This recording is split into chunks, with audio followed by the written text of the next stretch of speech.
German has been killing it in the points and miles space. He's a wealth of knowledge and an amazing content creator. He jumped to 200,000 followers on Instagram in just 2 months. He's got an expertise in using points and miles and talking through specifically using points for luxury hotel stays, even when it means having to buy those points, which is a topic I think we don't really get into a lot. And I think it's going to be amazing for you guys to hear and then go back and see a lot of German's content in the points and hotel booking space.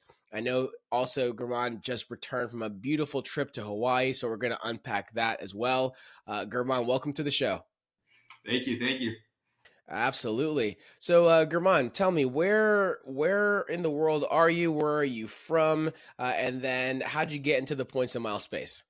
Yeah, so I am from a little country called Estonia. It's in Europe. I moved to the States when I was 13. I am currently living in Austin, Texas. And when I was in college in Michigan, I started an e-commerce business. So you have to buy inventory, you have to, spend money on advertising. And so from that, I got a good amount of points and just started doing a lot of research on how to use those points properly. And, one thing led to another. And now, I travel quite a bit using those points. So yeah. That's really cool. I absolutely love Austin, Texas. Best barbecue I've ever had in my life was at the Salt Lick there. So I can't speak highly enough about Austin. It's such a fun place. Been there so many times. It's an awesome place. It absolutely is. So you had an e-commerce business that you started racking up points, and then had to strategize on how to most efficiently use those points, which is awesome because I feel like a lot of business owners, they just start racking up points and they just do the default way of, using the portals and such to spend those points. And you went to another layer. Did you make, I don't say the mistake because this is what most people do, but did you burn a lot of points initially doing the portal method, or did you immediately before you spent a single point were like, let me figure out the most efficient way to use these?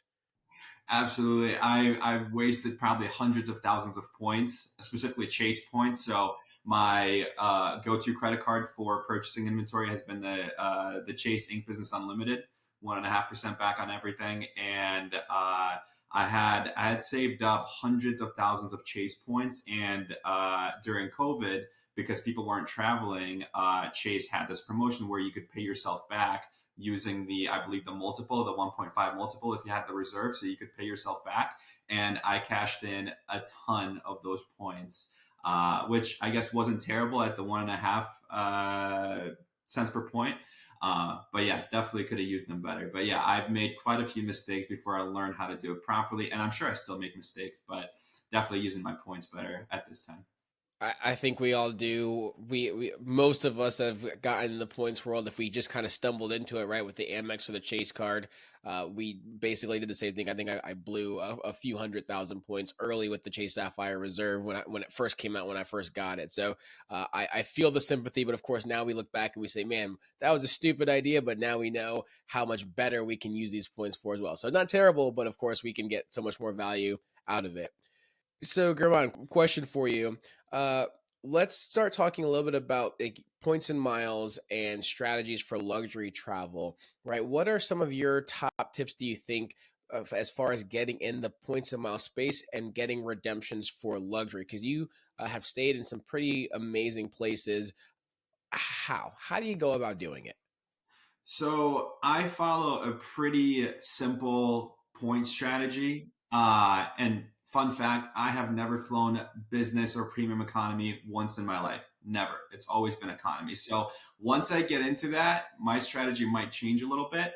But at this time, all of my Chase points go towards Hyatt hotels. And then all of my American Express or Capital One points, they go towards flights. And usually it's going to be Air France or KLM flights to Europe. And the best way of amassing a lot of points is going to be through sign up bonuses. So applying for different credit cards. And so when you apply for a specific credit card, it usually has a spend requirement. And once you hit the spend requirement, it gives you, a good amount of points. So for example, Chase Sapphire Preferred right now has a 60,000 bonus points as a sign up bonus plus $300 as a travel credit. So that's an increased offer. It could be a good time to apply for that credit card. And so my specific strategy is to apply for different credit cards one after another, hit the spend requirement, hit the sign up bonus, move on to a different credit card. That's really the best way that you can get a lot of points quickly.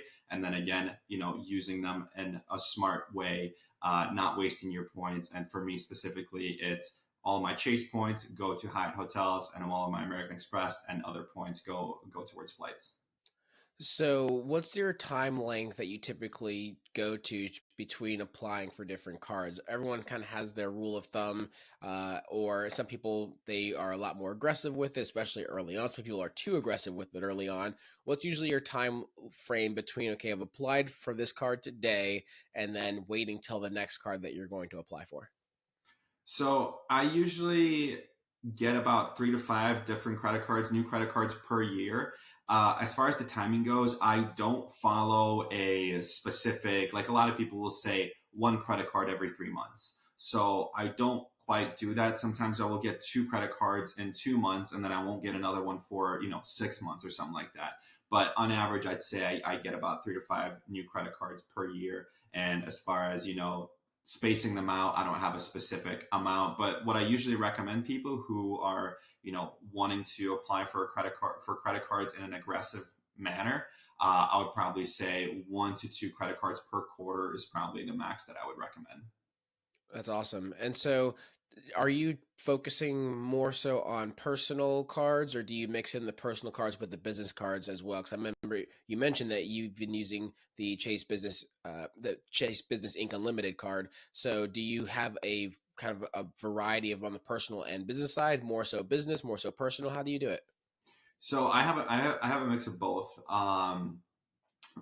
It really depends on the sign up bonus and the benefits of the card. So for the longest time, I was actually using a Chase Freedom Unlimited for all of my business purchases. I'm not sure why I didn't get a business credit card, but and this was one of the mistakes because when you use a business credit card, it doesn't really affect your personal credit. So if I bought say $10,000 worth of inventory on my personal Freedom Unlimited card, it would show up on my credit report as high utilization. And so in that case, it was a very smart move for me to switch to an Inc. Business Unlimited, so that it doesn't affect my credit, my personal credit. But yeah, I have a mix of both, and it really depends on the benefits of the card, the sign up bonuses. So a lot of the credit cards, the business versions have a much higher sign up bonus, so I'll opt for the business version of that card. But sometimes I get personal versions of that credit card as well.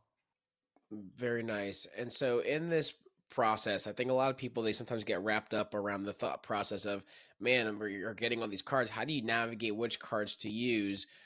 Do you have more so your daily drivers, the ones that you kind of, once you hit the sign up bonus on one card, are you still only using that card, or do you go back to what we would call a daily driver, one that you just kind of use for everything?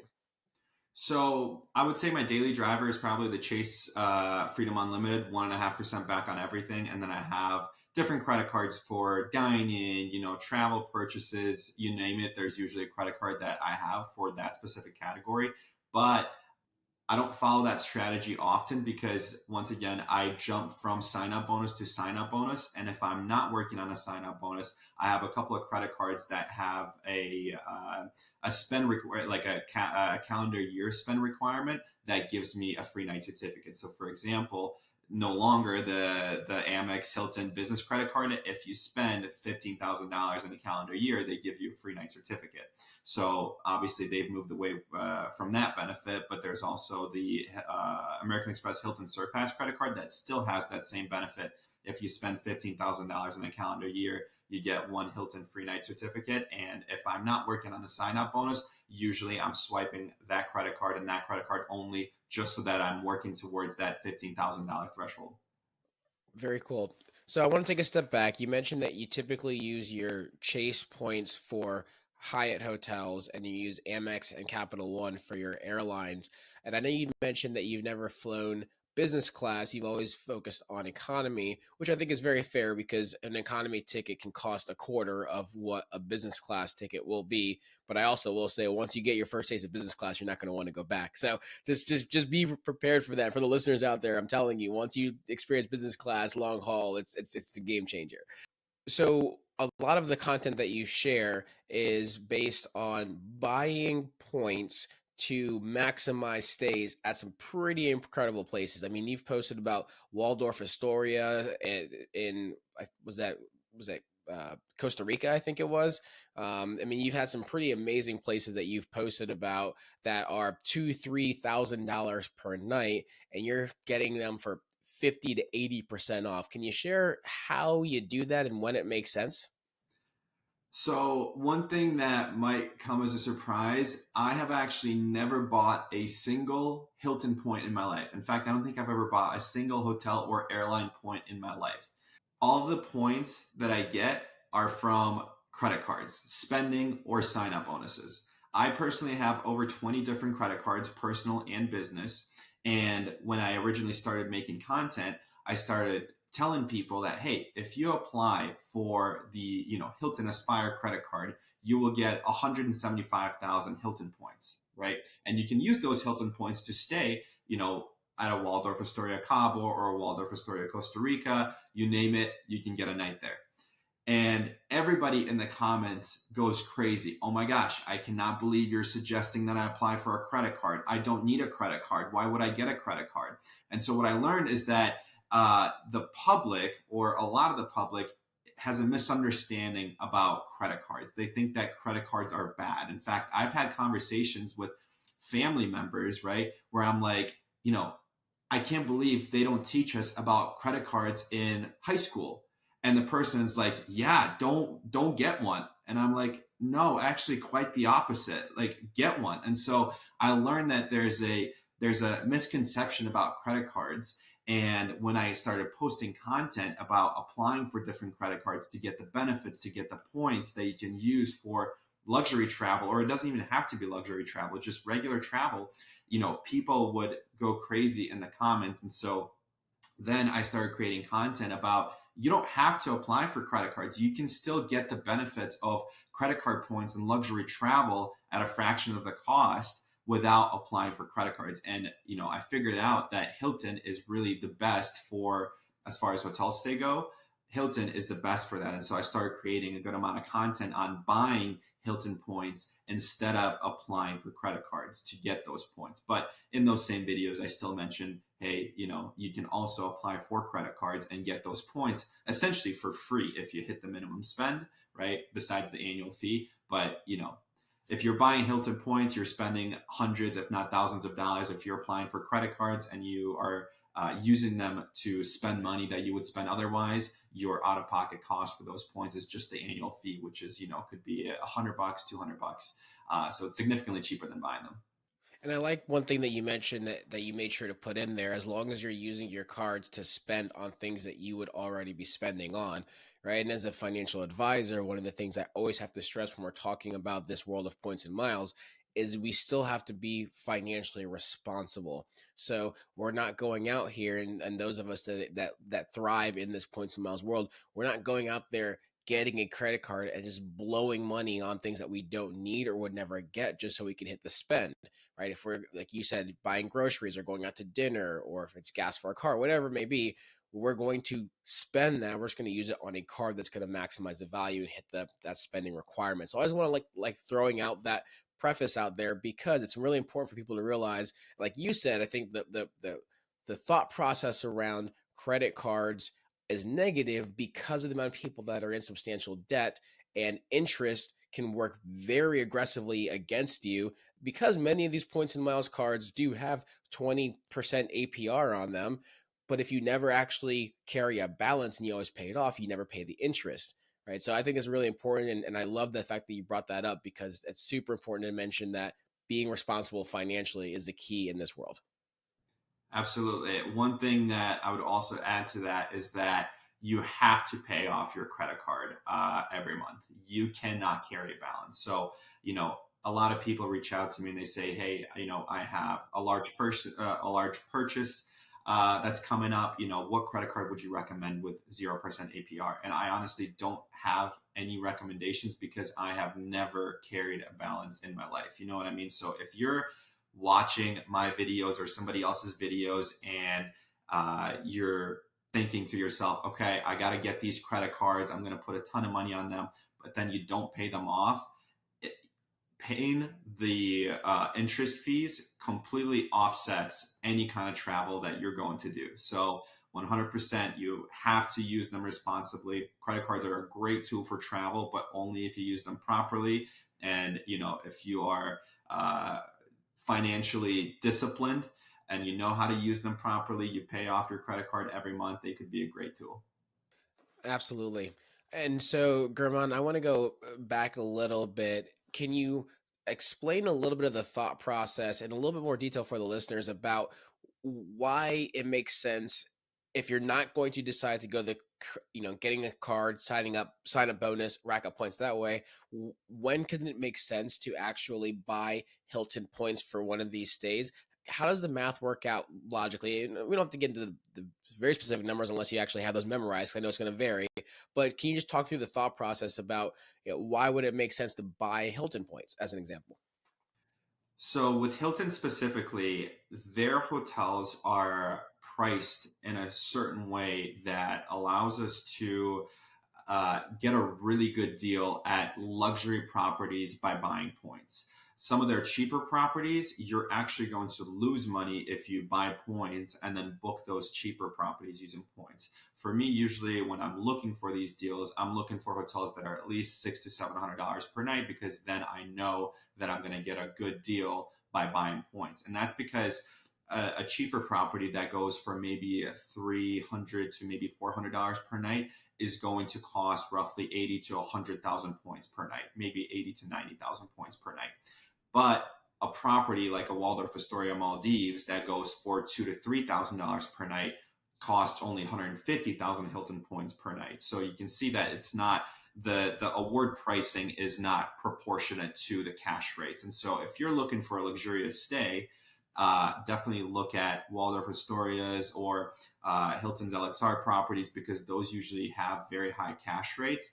But because of the award pricing structure that Hilton has, you can greatly benefit by buying points and then booking those hotels using the points you just bought. And usually it comes out to at least 50% off. Sometimes it could be as much as 90% off during peak dates or holidays.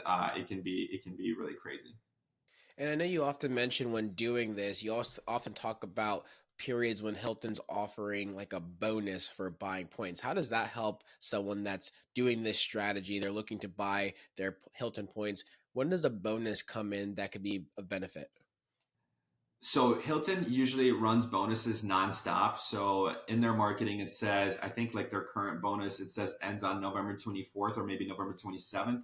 Come November 28th, they're going to have another likely 100% bonus with with an increase to the limit of the points that you can buy. So usually Hilton, if you're in the United States, Hilton limits you to 160,000 points per calendar year. That's how much you can purchase. And obviously, some of the luxurious properties like the Waldorf Astoria Maldives or Waldorf Astoria Cabo, they're charging 120,000 points per night. So if you can only buy 160, that gets you one night. You're not going to do that and fly to Cabo just to stay there for one night. It doesn't make sense. And so that's where these promos come in handy. So with a 100% point bonus promo, if you're buying 160 points, 160,000 points, you're now getting 320,000 points for the same price, because it's a promo. They match the 100% of the points that you buy. So you pay for 160,000, you get 320. Now all of a sudden you can get two nights at the Waldorf Astoria Cabo, for example, because their price is 120,000 points per night. Now they also sometimes have a limit increase. So as I mentioned earlier, any account is only able to buy 160,000 points. During these promos, they sometimes increase that to 240,000 points. So now you can buy 240,000 points, 100% bonus match. Now you're getting 480,000 points, which is enough to get 5 nights at the Waldorf Astoria in Cabo if you have Hilton's fifth night free benefit. So now all of a sudden you can get a 5 night trip for only $2,400, and that trip would normally cost you, $8,000 to $10,000 in cash. So you're saving 80% or so. That's an amazing breakdown, right? So you pay roughly 2 grand to buy all these points to get a 10 grand stay. You didn't have to open up a single card to do that, but having an incredible stay. But can you mention, let's go back a little bit. You mentioned the fifth night free benefit. Can you explain a little bit more about what that is? So, if you have Hilton Silver, Gold, or Diamond status, you are given a benefit that's called the fifth night free benefit. And essentially, if you're staying for 5 nights, you're only paying for four. And this is only when you're paying with points, and all of the nights are standard reward nights.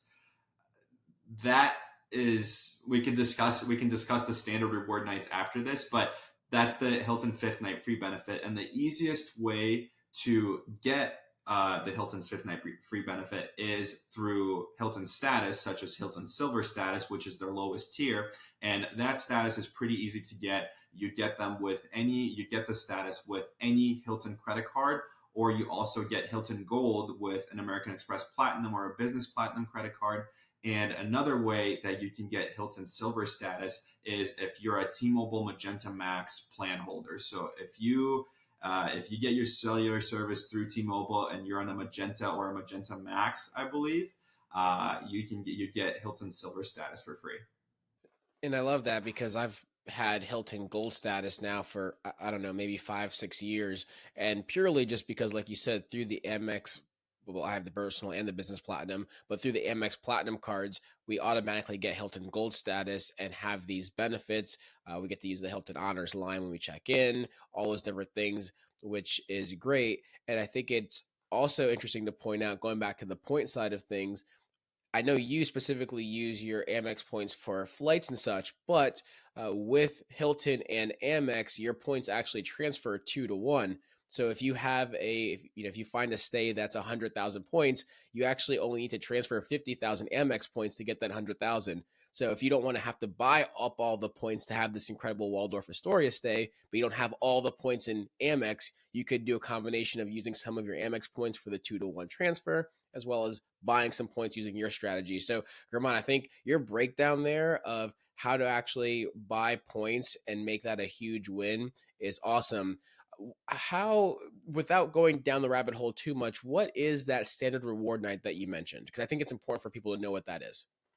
So the Hilton standard reward nights, they are the cheap nights that you can book using points, but they're only for their standard rooms. So a lot of people, when they watch my deal videos and they see that I can book a stay at a Waldorf Astoria for only 480,000 points, then they then go to check the hotel themselves and they're seeing nights that are 500,000 points or 1 million points per night. And that is because a standard room is not available on those dates. So with Hilton, the standard room, usually the most basic room, is the one that is available for purchase at the 100 to 150,000 points per night at any Waldorf Astoria in the world. But their premium rooms, so as soon as the standard room is sold out or it's not available, their premium rooms can also be purchased using points, but the price is typically going to be several 100,000 points per night to sometimes a couple of million points per night.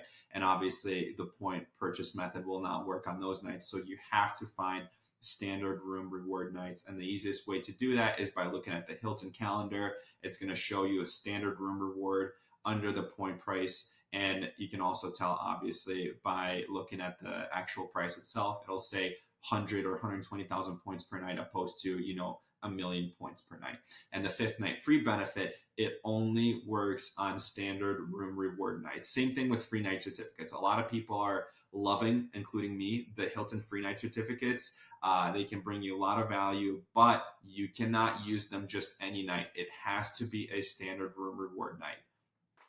German, I absolutely love that breakdown, and that was really insightful how you're able to explain the difference between the standard award night versus, again, it is very easy to look up there and see 1 million points per night and just say, how in the world are we finding this? So that was a great breakdown there. The question for you, you mentioned earlier that having, or Hilton, when you go to buy points, they usually cap you at a certain amount of points per year per account. Would you ever recommend, so let's say someone, it's almost end of the year right now as we're recording this podcast, this episode, someone hasn't bought any points at all. They go, they see there's a promotion, 100,000 points. They have no planned trips at all for a Hilton property.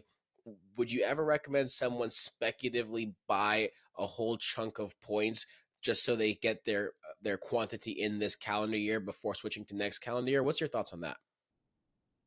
So first of all, my first recommendation for Hilton points is get them through credit cards. That's really the best way of getting Hilton points because you're not spending money to buy points. You're getting them organically through spend, through sign up bonuses. Now, if you're against credit cards or you're not able to apply for a credit card right now, your next best option is buying Hilton points directly from Hilton. And my recommendation for buying points just to keep them in advance or and my recommendation for buying points for the future is usually not to do that because the points and miles game is always changing. The hotels are always introducing new rules of how you can use those points, or they're changing the pricing structure of their hotels. So any day we could see these same Waldorf Astoria resorts that we've been talking about switching from 120,000 points per night to 250,000 points per night. And even if you got 480,000 Hilton points, right?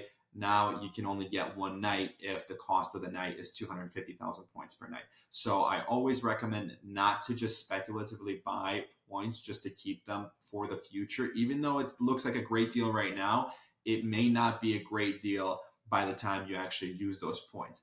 But there's one thing that you can do, one thing I recommend for people. Let's say you know that you're going on a honeymoon next year, right? But you haven't decided where yet. What I recommend is you can buy the points right now, but book a hotel with them right away. Book a hotel with those points right away because Hilton has very good cancellation policies with their hotels. You can usually cancel for free and get your points back up to sometimes a couple of weeks away from your actual hotel stay. So if you know that you have a honeymoon coming up, but you don't know where you're going yet, you want to utilize the buying points option, buy the points and book a hotel somewhere in the world right away. And then when you've finally decided where your honeymoon is going to be taking place and you've narrowed down the hotel that you want to stay at, cancel the original reservation and then book the new one using the points that you got from, the reservation that you originally made.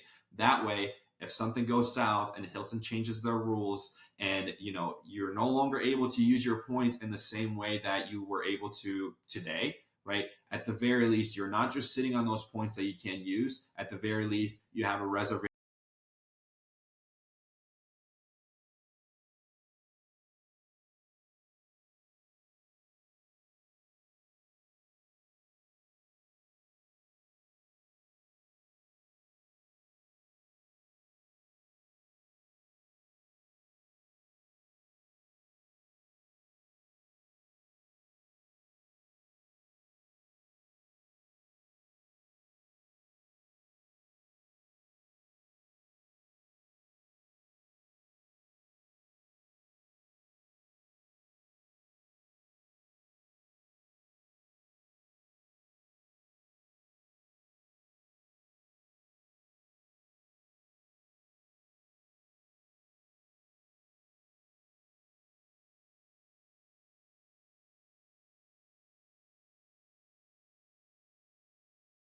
About a recent trip that you took to Hawaii, right? And I know that you mentioned that you are a big fan of using Chase points for Hyatt stays. And I'd love to hear about your experience with Hyatt properties in Hawaii. But I know that you also didn't actually stay at a Hyatt property, I think, this last trip. So I want to hear about that too. So let's talk about this Hawaii trip. Where'd you go? Did you use points and miles to get there? And where'd you stay? So we'll start there first, and then I want to hear about your experience with Hyatt properties in Hawaii. I'll start with our flights.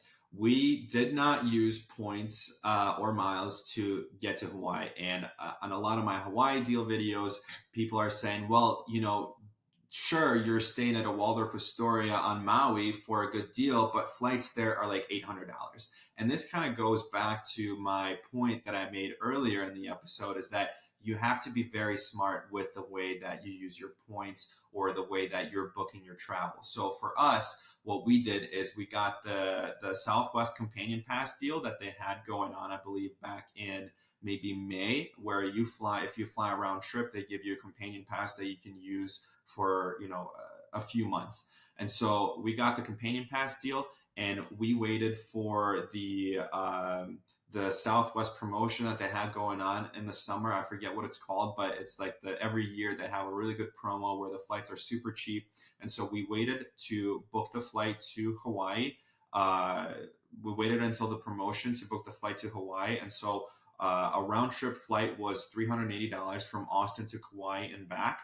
And then we were able to add me in August as a companion. So my flight, and it's my girlfriend and I, and we split the cost of the original ticket that was $380. So my out of pocket cost to fly to Kauai and back was only $190. Super cheap. That's absolutely incredible. Yes, that's how we got there. An incredible deal. So again, just wait for good deals, use your points, and use your money wisely, and you can travel, really nice for super cheap if you just do it properly and you're smart about it. Now, as far as the stays on Kauai go, so we spent 2 nights at an Airbnb. And the reason we did that is because a lot of my followers, they DM me and they ask me, hey, I have a family of 5. Every time I look at Hilton or every time I look at Hyatt, there's nothing available for 5 people or 6 people or however many there are, however many people there are in their family. And that's because most rooms only accommodate up to 4 people. If you put in 5 people on a Hilton hotel, it's going to say that it's not available because there's no room. There are no rooms that accommodate that many people. And so a lot of people reach out to me and they ask me, hey, what are your tips for families of 5 or 6 people, or maybe like a friend group? How can I get a really good deal on a stay like that for that many people? And so my girlfriend and I, we looked into the different Airbnb options or vacation rental properties on Kauai to see what can people get for their money. And we actually reached out to this vacation rental property and they gave us an incredible deal. We could not pass it up, but we also chose this specific property because it is a very good deal compared to some of the hotel options available on Kauai. And so we spent 2 nights at the Airbnb, and then we moved to Grand Hyatt Kauai, a property that everybody knows in the points and miles world. And we were honestly a little bit disappointed. At least I was, because I heard so much about it. I had very high expectations, and I personally look at the cash rates of a property, and it helps me set. It gives me a certain expectation when I see a price point of, say, even $500 per night. When I see $500 per night, it should be an incredible resort. You know what I mean? And so coming into Grand Hyatt Kauai, I saw that the cash rates were, $1,200 to $1,600 per night. I had a certain expectation just from the cash rate alone, but also from all the things that I heard about it, how much buzz there is about the Grand Hyatt Kauai, and I was a little bit disappointed with our stay there. But yeah, that's where we stayed on Kauai. So I'd love to get into that a little bit because I've not stayed there specifically. I've stayed at the Hyatt Regency in Maui. That was an incredible, incredible resort.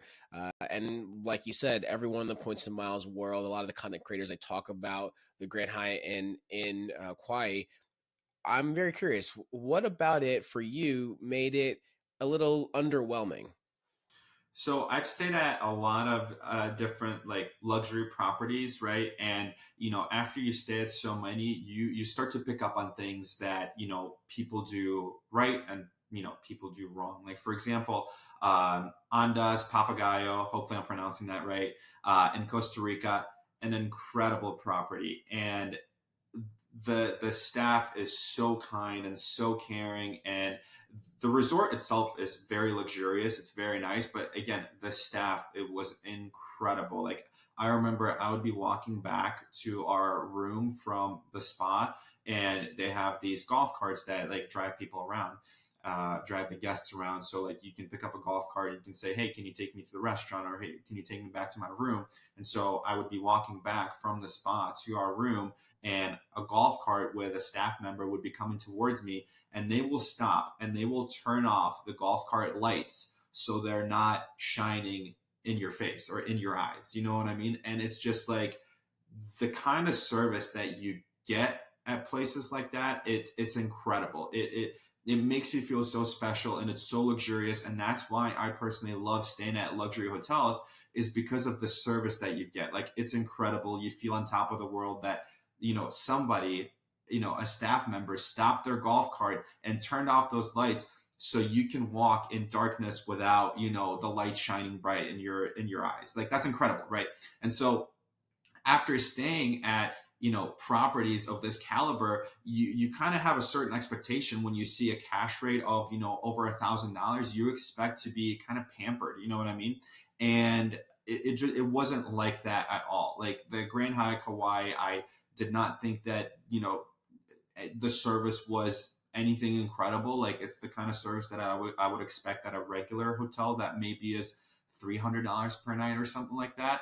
I haven't stayed at a hotel that is $300 per night in Hawaii, so I'm not sure what to expect. As I do know, hotels in Hawaii are pretty expensive, relatively speaking, to the mainland. But still, that's the kind of service that we received, and the hotel itself, it was quite outdated. We have Hyatt's globalist status, which gives us access to the club lounge with free breakfast, and it was just very underwhelming. What I will say about that property is that if you have a family, it's an incredible property. If you're not a couple, or if you're not into like luxurious things and you just want, like an island getaway with your kids, they have very big pools. The grounds are beautiful. It's a great property for that. But for us as a couple, we were looking forward to a, like somewhat of a luxurious stay. We knew that the property is older, but we were still expecting, some level of luxury. And I just don't think there's any luxury there, unfortunately. Got it. I appreciate that breakdown. I've heard similar kind of essences of what you said, probably not as specific, but I really appreciate you breaking that down, because I have heard people say, "Oh yeah, if you're bringing the kids, that's a great place to go." But I've heard some other content creators that say, "But if it was just my spouse and I, we would go here instead." I think there's another high property in Wailea or something like that. I can't remember the exact location. Uh, but with that being said, I think it makes sense to explore that, because a lot of our listeners are individuals or families, I should say, with kids, right? And so they're going to want to go to a place like that. And I think that is something worth being said about the experience of these higher end hotels, whether you book them on points or you paid cash for them. In one of our earlier episodes, we talked about our stay at the Marina Bay Sands in Singapore, right? An iconic hotel that's amazing, and like the experience and the service and the people and how, the way they treat you, even if you're not on a property with large grounds and the golf carts, this level of service that you experience, or even the Park Hyatt Maldives, right? They just were about elevating your experience every step of the way, and that is part of what makes the points and miles world, especially on the luxury travel side, so iconic. I will say that's also what makes business class the next level when it comes to traveling as well, right? Because that you get that same level of service in the air, and sometimes we talk about it when we don't get that level of service in the air, right? It also doesn't feel the same, so it applies on the hotel side as well. So I appreciate you sharing that. What did you love the most? Because that Airbnb, I saw the videos of it on Instagram. Place looked absolutely incredible. Can you tell more about that place? Because I mean, it was like a $5 million house or something crazy. I mean, the place looked unreal. It was incredible. It's a very large place. It's a 4 bedroom house. One of the bedrooms is actually like a little, I don't know if I can call it a guest house, but it's like a separate building that's like right next to the main house. It was incredible. And I've stayed at Airbnbs before. I've never stayed at a luxury Airbnb, but I've stayed at Airbnbs before, and it was okay. You know what I mean? Like, obviously, it's good to have your own privacy, but it was never like a luxury experience that you would get in a hotel. We absolutely loved this Airbnb on Kauai because it was like a mix of a luxury hotel with the benefits that you get from having your own place. From check-in to checkout, everything was perfect. It's a very curated experience. It's just like staying at a luxury hotel. That's what it felt like, and we absolutely loved it. That's perfect. And we'll make sure to get the link to that Airbnb so we can throw in the show notes so the listeners can take a look for that one as well. So, German, as we start to wrap up here a little bit, I want to hit on one of the pieces I think that's fascinating about your story and the points and miles and the content creation space, which is you grew by 200,000 followers in just a couple months. How? And I know that's a really loaded question, right? Because content creation and Instagram follower growth, no one knows the algorithm, all those different things. But my more specific question as to how is, what do you think makes your content so attractive to those out there that has created such this, rapidly growing following that you've had? I wish I could tell you exactly what it was because I personally don't even know. My growth in the last month or so has slowed down significantly. I wish I was still getting 100,000 followers per month. So clearly, I don't quite have the formula down yet.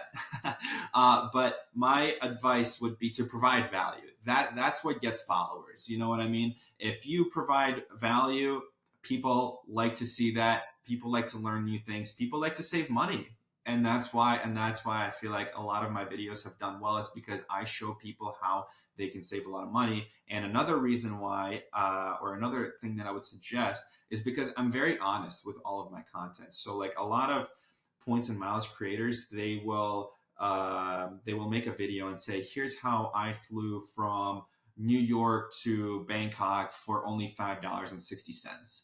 And sure, that's what you paid in taxes, but don't forget about 100,000 points that you spent.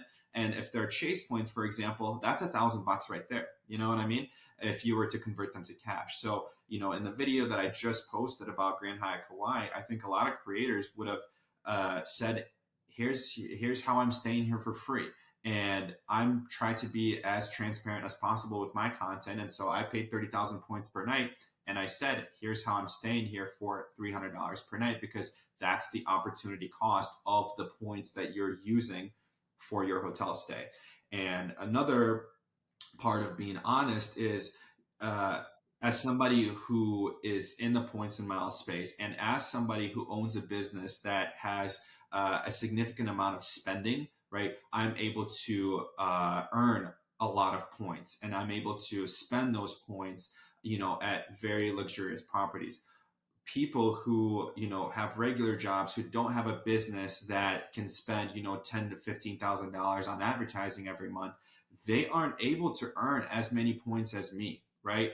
And if somebody saves up 150,000 points and they see somebody make a video about Grand Hyatt Kauai and they say how incredible it is and they only share the good stuff, right? That couple or that family, it might have taken them a year or 2 years to get 150,000 chase points, right? They saved up all these points. They're super excited. They have a certain expectation because a creator or a reviewer has only mentioned the good things about the resort, right? They spend all of their hard earned points and then they get there and they're like, you know what, like this is a little bit disappointing. And that is not how you grow a following on social media. People need to trust you. People need to feel like you have their back, and that's how I create my content. I'm very straightforward, I'm very transparent, I provide value, and I'm very honest about things, and I feel like that's what has helped me grow my following pretty quickly.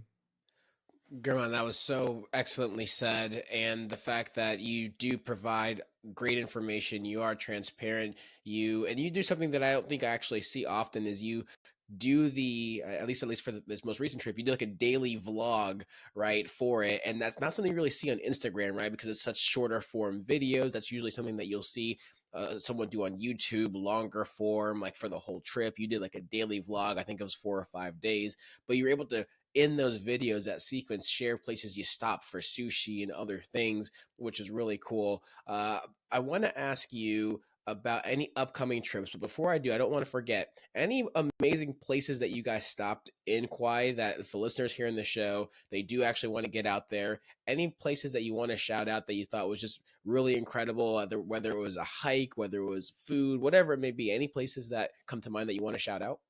So on Kauai, there's a little place called the Queen's Bath, and it's essentially a naturally made pool on the north coast of Kauai. And unfortunately, it was closed while we were there, but it seems like a magical place to check out. So I highly recommend that, even though we didn't personally see it. One that we did was the Awa Awa Puhi Trail. That trail is incredible. It's a bit of a hike, 3.25 miles, and you're hiking through essentially the forest the whole time. But at the end of the trail, there's a lookout that is absolutely incredible. So if you're into hiking and you don't mind, a 6 mile trek back and forth just to get to a lookout, we spent over an hour at that lookout. But it is, it's not the most scenic hike because again, you're just hiking through the trees, but the lookout is incredible. It was well worth it for us. And also on the topic of, being honest and also providing value, I have stayed on Maui a couple of times before, and I personally felt like Maui had a lot more to offer as far as exploring goes. For example, the road to Hana, you can spend so much time on the road to Hana. I mean, we've done it twice, and it was usually a 1 day thing. But if you're checking out different spots, I mean, you could, it would take you days to check everything out. And on Kauai, we felt like there was a lot less stuff to check out. And the stuff that we did see, it wasn't quite as incredible as Maui. And again, not to take anything away from Kauai, it's just from my personal experience. Again, my personal opinion, and this is just me. For a lot of people, it's going to be quite the opposite. They're going to say Kauai is way better.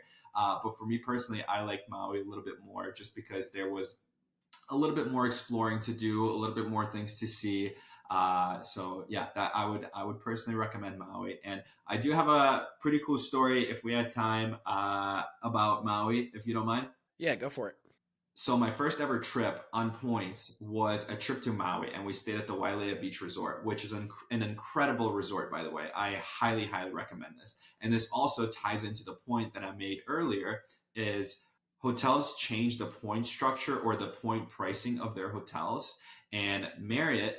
At the time of my first points and miles trip, did not have a dynamic pricing award chart. So basically, there were three different prices that a Marriott could charge. So just like Hyatt currently charges you an off-peak, standard, and peak pricing, that's what Marriott was doing at the time.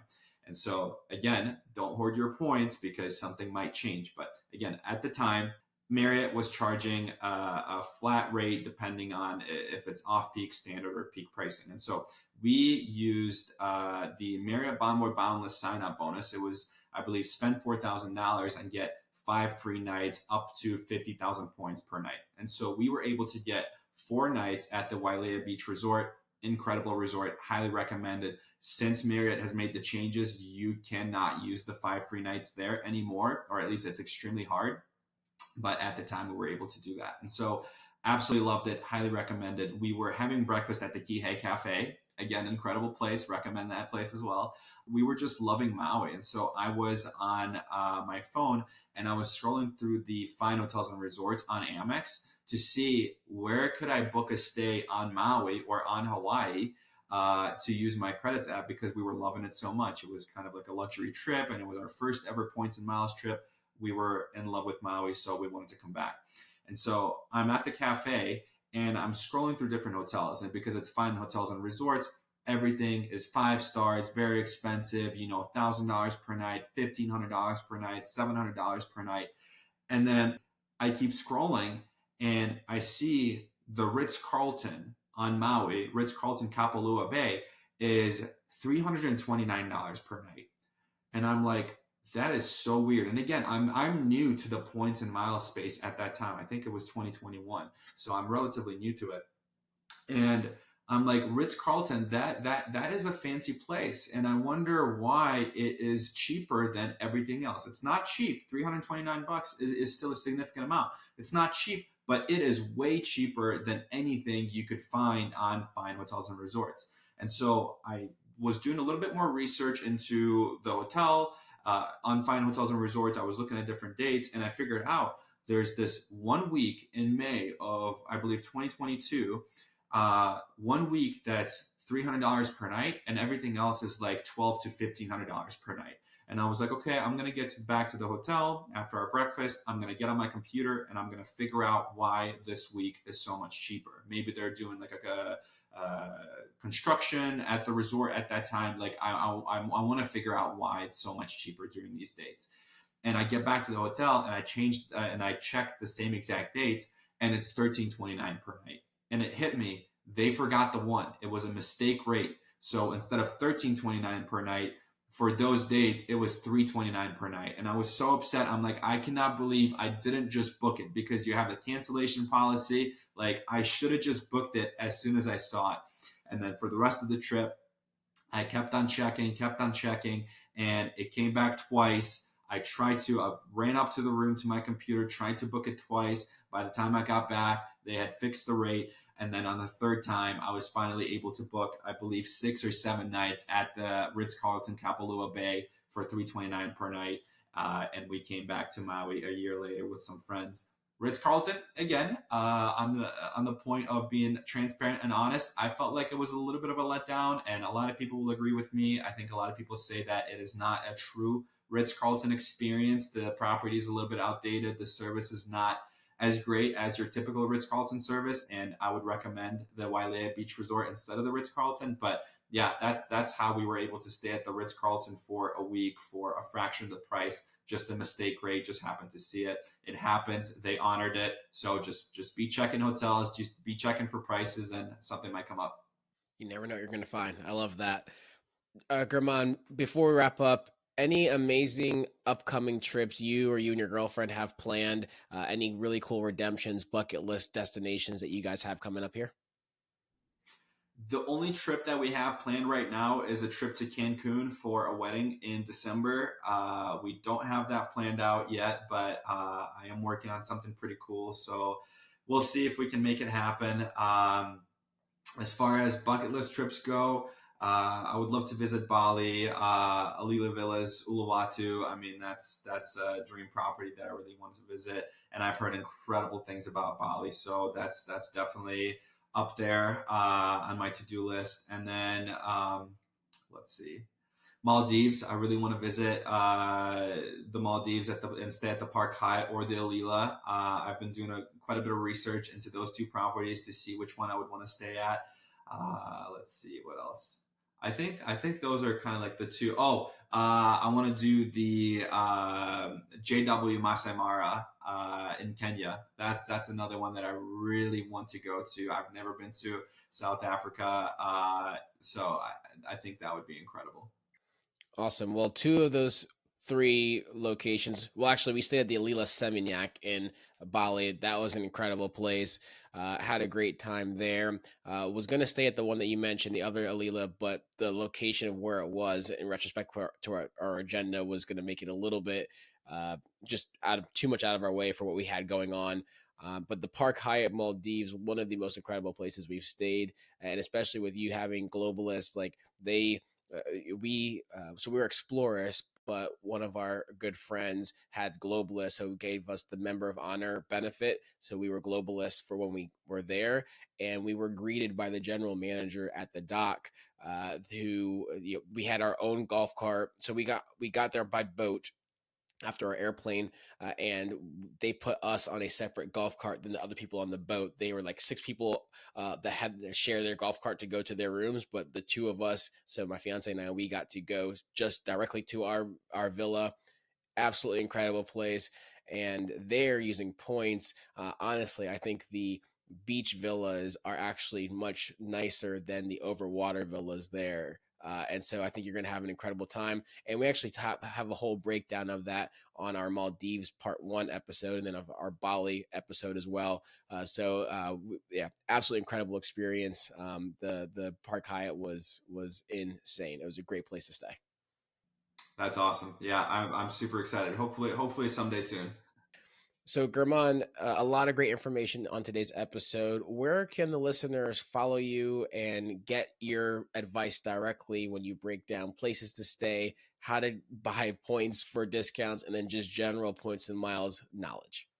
I post on Instagram and TikTok, and I am getting into YouTube as well. YouTube Shorts. I just found out today that YouTube Shorts are now over a minute long. You can post them as of October 15th. You can make YouTube Shorts that are at least 3 minutes long. So you better believe all of my content is going on YouTube as well. And as far as just us traveling and keeping up to date, you can follow me on Instagram, and you can also follow my girlfriend on Instagram. We both post travel related stuff and points and miles stuff. So yeah, you can follow us there. Perfect. We will link all of that in the show notes. Two questions before we finish that we always end every show in. The first question, German. So you were shouted out previously by Elliot, who owns Hack My Honeymoon, who's on a previous episode. Want to know who in the travel points and miles space, they could just be content creators, they can be points and miles users, or they could just be a family that travels the world. Who should we have on the show? That's a great question. I would probably say, obviously, there's the big name people out there like Max Miles Points. He provides really good content, and his production value is very high up there. It's pleasant to watch. Um, One person, I don't think they have much of a following, but she's we've chatted in the DMs a couple of times, and she is very smart, incredibly smart. It's crazy how many uh, super smart people there are that aren't big, but they just have so much knowledge. Like I always say, I don't even know the half of it. You know what I mean? There's just a couple of things that I've kind of mastered that work well for me, but I don't know everything. And there are incredibly smart people. Another one that comes to mind, I've seen his videos pop up a little bit. It's Points Pat, I believe. He makes really good videos. I think most of his videos are about flights, but very easy to follow, very easy to understand, because that's super important, because a lot of people who are just now getting into credit card points and credit cards, it can be very overwhelming, and watching content that's easy to understand and easy to follow is super important. And I think some of his videos are very easy to understand, so I would definitely recommend looking into him. Awesome, German. This was great. This was a little bit longer than our normal episodes, but you've provided an incredible wealth of knowledge, especially in the hotel booking side of things, and also just being transparent and sharing some pretty amazing stories. Last question for you. Any final thoughts? Any last things you want to say to listeners before we wrap this one up? I would say that definitely do your research in all aspects of credit cards. So applying for credit cards, how it affects your credit score, how you earn points, and how you spend points. You have to be educated, and you have to be very smart about it. And as mentioned earlier, you have to be very financially disciplined. And this hobby is incredible. I am traveling and I'm staying at some places that I could never afford otherwise. And so many other people are doing that. We're traveling like the rich for cheap, using points. It can be incredible, but you also have to be smart. Do not overspend. Do not spend money that you wouldn't spend otherwise, and just be smart from start to finish. From applying to credit cards to using your points, have to be very smart with it. Be smart with your finances, be smart with your credit card usage, and if you do those two things and embrace the points and miles world, you can travel in luxury like German, like myself, and like many other people. German, thank you so much for all the knowledge, all the information that you've provided today. It's been amazing having you on the show, so thank you so much. Thank you so much for having me. This was a blast.